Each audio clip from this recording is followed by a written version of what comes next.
আমরা যখন রাতের আকাশের দিকে তাকাই, কোটি কোটি নক্ষত্র দেখে আমাদের মনে প্রশ্ন জাগে, এই বিশাল সৃষ্টিজগৎ কি শুধুই এক কাকতালীয় ঘটনা, নাকি এর পেছনে রয়েছে কোনো মহানিপুণ কারিগরের ছোঁয়া? বিজ্ঞান মানে সৃষ্টিকে জানা, বিজ্ঞান মানে প্রকৃতির রহস্যকে উন্মোচন করা। একজন মুমিনের কাছে বিজ্ঞান মানে কেবলই তত্ত্ব নয়, বরং স্রষ্টার মহিমা বোঝার একটি মাধ্যম।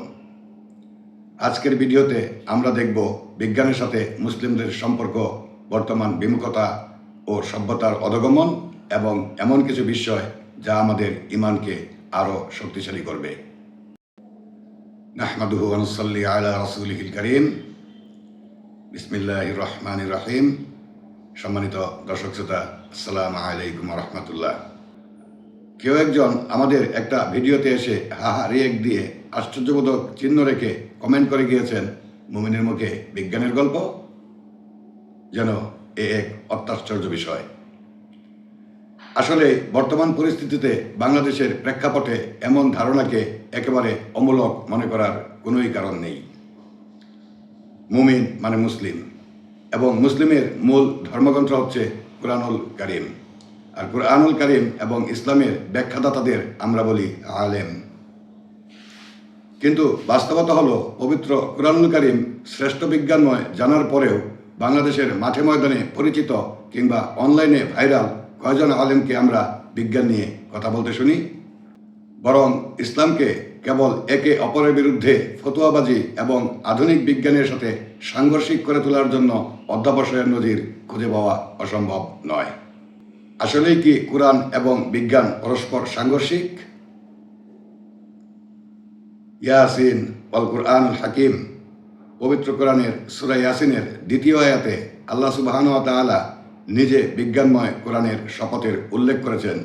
তাহলে কোরআন এবং বিজ্ঞান পরস্পর সাংঘর্ষিক হয় কিভাবে? বিখ্যাত বিজ্ঞানী আলবার্ট আইনস্টাইন একবার বলেছিলেন, বিজ্ঞান ছাড়া ধর্ম অন্ধ, আর ধর্ম ছাড়া বিজ্ঞান পঙ্গু। সুতরাং যে বিজ্ঞান ধর্মকে অস্বীকার করে সে তো পঙ্গু। পরিতাপের বিষয়, আমাদের দেশে প্রগতিশীলতার ধারক বাহক হিসাবে যারা রাস্তায় লম্ফজম্ফ করে বেড়ায়, তাদের অধিকাংশেরই ধারণা এমন যে ধর্ম মানেই পশ্চাৎপদতা, ধর্ম মানেই বিজ্ঞান বিমুখতা।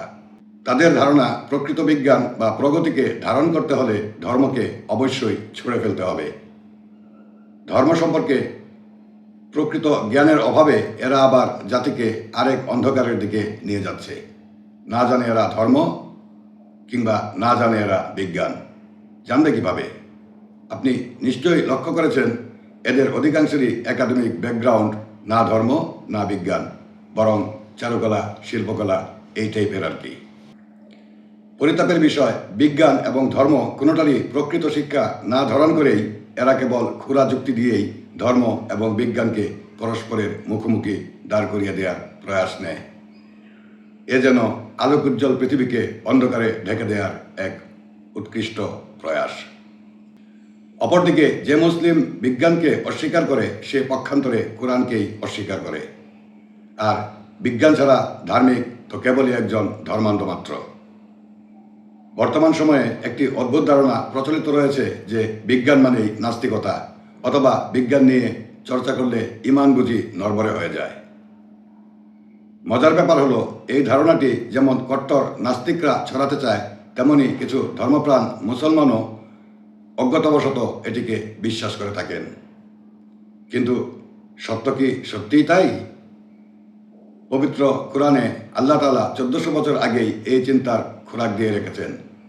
সূরা আলী ইমরানের 190 নম্বর আয়াতে বলা হয়েছে, ইন্না ফি খালকিস সামাওয়াতি ওয়াল আরদি ওয়া ইখতিলাফিল লাইলি ওয়ান নাহারি লাআয়াতিল লিউলিল আলবাব। অর্থাৎ নিশ্চয়ই আসমান এবং জমিনের সৃষ্টিতে এবং রাত ও দিনের পরিবর্তনে জ্ঞানবানদের জন্য রয়েছে নিদর্শন। বর্তমান প্রেক্ষাপটে বড় বড় বিজ্ঞানীরা যখন দেখেন যে মহাবিশ্বের ফিজিক্সের ধ্রুবকগুলো যদি সামান্যতম এদিক সেদিক হতো, তবে প্রাণ থাকা অসম্ভব ছিল, তখন তারা একে ফাইন টিউনিং বা নিখুঁত বিন্যাস বলতে বাধ্য হন। একজন মুমিনের জন্য এই নিদর্শন বা ফাইন টিউনিং হলো স্রষ্টার অস্তিত্বের সবচেয়ে বড় বৈজ্ঞানিক ধারণা। তাহলে আপনি বিজ্ঞানকে ধর্মের মুখোমুখি দাঁড় করাচ্ছেন কোন হিসাবে? বরং একজন প্রকৃত মুমিনের কাজ হচ্ছে বিজ্ঞান নিয়ে যত পারা যায় বেশি বেশি কাজ করা। বিজ্ঞান কি সত্যি আমাদের নাস্তিক বানায়? না, বরং আমাদের অবহেলা আর জ্ঞানের অভাবই আমাদেরকে স্রষ্টা থেকে দূরে সরিয়ে রাখে। প্রকৃত জ্ঞানই আমাদের হৃদয়ে আসলেই ইমানের নূর বাড়িয়ে দেয়।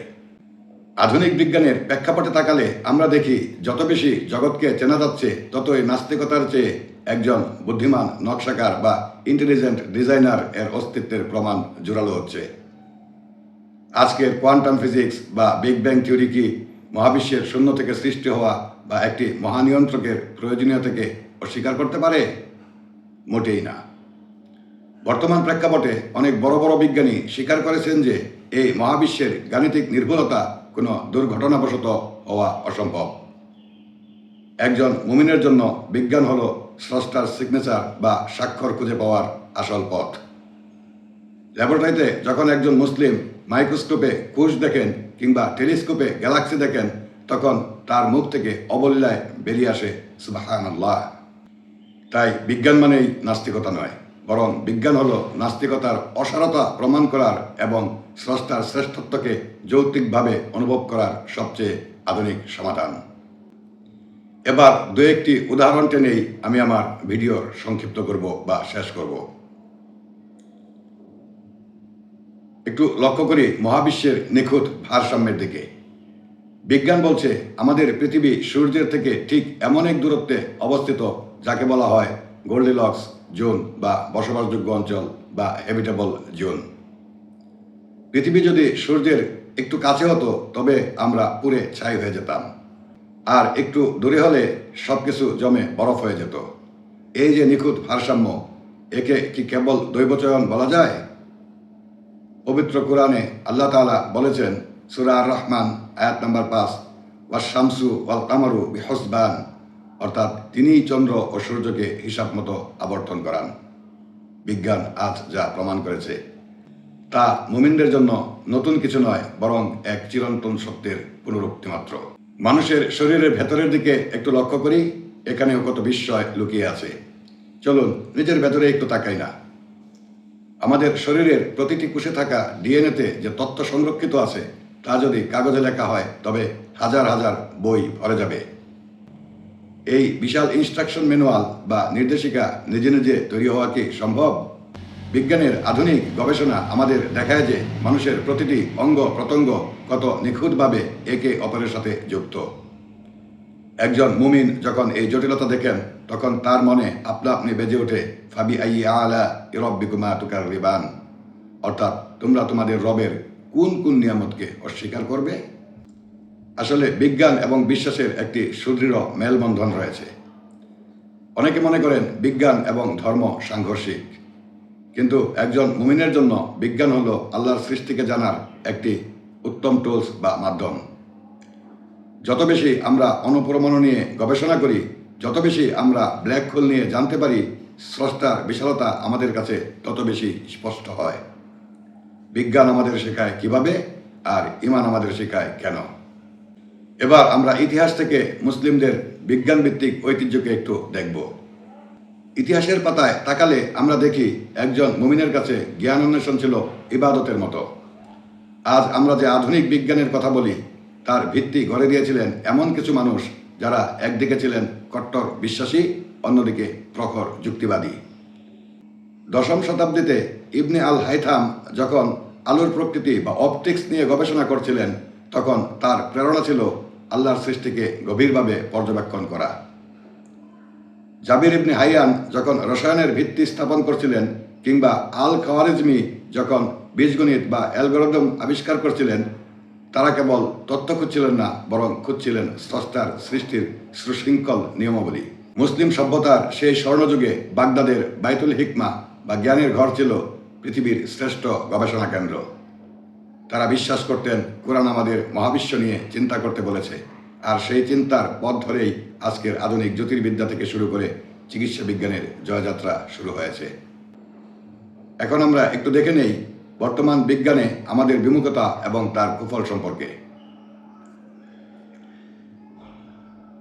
অত্যন্ত পরিতাপের বিষয় হলো, যে জাতি একসময় বিজ্ঞানের নেতৃত্ব দিয়েছিল, আজ তাদের মধ্যেই এক ধরনের বিজ্ঞান বিমুখতা লক্ষ্য করা যায়। অনেক ক্ষেত্রে আমরা কেবল বিজ্ঞানকে পাশ্চাত্যের জ্ঞান বলে অবহেলা করি, যা আমাদের জন্য বড় ধরনের ক্ষতি ডেকে আনছে। বিজ্ঞান বিমুখতার প্রথম কুফল হলো চিন্তার স্থবিরতা। আমরা যখন প্রশ্ন করা এবং যুক্তি দিয়ে বিচার করা বন্ধ করে দেই, তখন সমাজে কুসংস্কার জেঁকে বসে। দ্বিতীয়ত, এর ফলে আমরা প্রযুক্তি নির্ভর হয়ে পড়ছি, কিন্তু উদ্ভাবক হতে পারছি না। আজ চিকিৎসার জন্য আমাদের অন্যদের দিকে তাকিয়ে থাকতে হয়। আধুনিক কৃষি ব্যবস্থার জন্য বিদেশের প্রযুক্তির উপর নির্ভর করতে হয়। সবচেয়ে বড় ভয়ঙ্কর দিক হলো ভুল তথ্যের বিস্তার। বিজ্ঞান ও ধর্মের মধ্যে কৃত্রিম দেয়াল তুলে দিয়ে আমরা আমাদের তরুণ প্রজন্মকে বিভ্রান্ত করছি। অথচ একজন প্রকৃত মুমিনকে হতে হয় সমসাময়িক জ্ঞানে সেরা।